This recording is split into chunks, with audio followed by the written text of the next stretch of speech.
Hello, my name is Brandon Burrell, and I am a criminal defense attorney. I've been looking into the Breonna Taylor case, and I think, at minimum, Detective Joshua Jaynes should be charged with perjury and federal civil rights violations, specifically deprivation of rights under color of law. I'm not saying these should be the only charges, nor am I saying that no other officer should be charged in connection with the incident, but I think those two charges for the detective are a good starting point.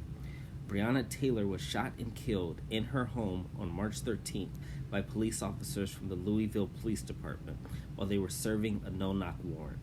Ms. Taylor was not the target of the warrant. Jamarcus Glover was the target of the warrant, and Detective Joshua Jaynes wrote in the warrant affidavit that he talked to the postal inspector, and the postal inspector told the detective that Glover was receiving mail at Breonna Taylor's home. Glover was suspected of dealing drugs. Turns out that Detective Joshua Jaynes lied about talking to the postal inspector.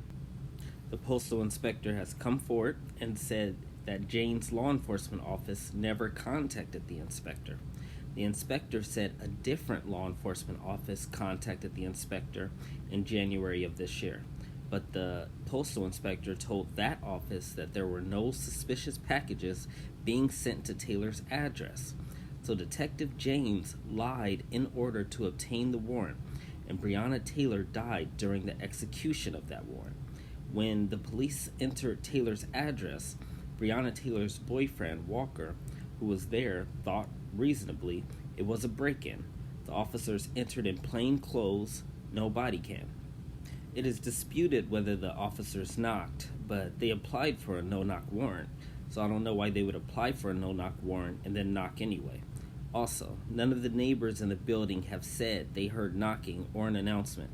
At any rate, Walker and the police shot at each other, and Taylor died from police gunshot wounds while in her bed. She was an EMT worker, and she aspired to be a nurse. Let's talk about the warrant.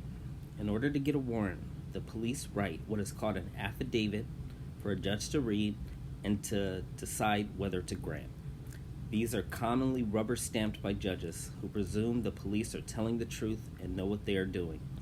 The affidavits written by the police are sworn statements under oath. The judge isn't going to do an independent investigation of what the police are saying, so they are dependent on the honesty and veracity of the police. Well, since this is a sworn statement under oath by Detective Jaynes and the detective lied, this is covered by Kentucky's perjury statute, perjury first degree specifically. Kentucky Revised Statutes, Section 523.020. A person is guilty of perjury in the first degree when he makes a material false statement which he does not believe in any official proceeding under an oath required or authorized by law. This is a Class D felony and has a mandatory minimum of 1 year incarceration, maximum of 5 years incarceration. The detective clearly gave a material false statement. The detective essentially falsified that he talked to a witness that corroborated the detective's suspicions. He didn't. And as mentioned, affidavits are sworn statements under oath, so this fits within Kentucky's state statute. We can go further than that, though. Let's also look at Federal Statute 18 U.S.C. Section 242, deprivation of rights acting under color of law. This is the statute officers are often charged under when they violate civil rights. To paraphrase, whoever acting under color of law deprives someone of their constitutional rights shall be fined or imprisoned. The penalty depends on the harm done. In this case, the harm was death of Breonna Taylor, and this statute carries the death penalty if the victim died. Of course, the defendant may not necessarily receive that sentence, but the statute essentially leaves any sentence on the table under certain circumstances, and one of those circumstances is if the victim died as a result of the deprivation of the constitutional rights. Now, what constitutional right am I referring to? There may be others, but a clear one is a Fourth Amendment violation. One has a Fourth Amendment right against unreasonable search and seizure. There was a clear Fourth Amendment right violation here because the detective lied on the affidavit to the judge to get a warrant that allowed the police to enter Taylor's home. Whenever the police are entering a home, the Fourth Amendment implications have to be considered. The police need a warrant to enter a home outside of very specific exceptions, and they need this warrant to satisfy the Fourth Amendment.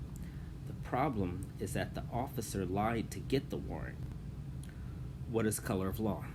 Color of law refers to acts done within the bounds or apparent bounds of an official's lawful authority.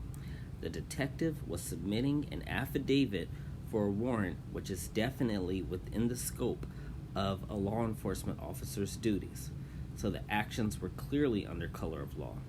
So what we have here is Detective Jaynes acting under color of law, lying on a sworn affidavit to get a warrant in violation of the Fourth Amendment, and Breonna Taylor dying in a shootout during a botched execution of that warrant that was obtained via blatant lies. The detective is still yet to be charged or even fired. That should definitely change.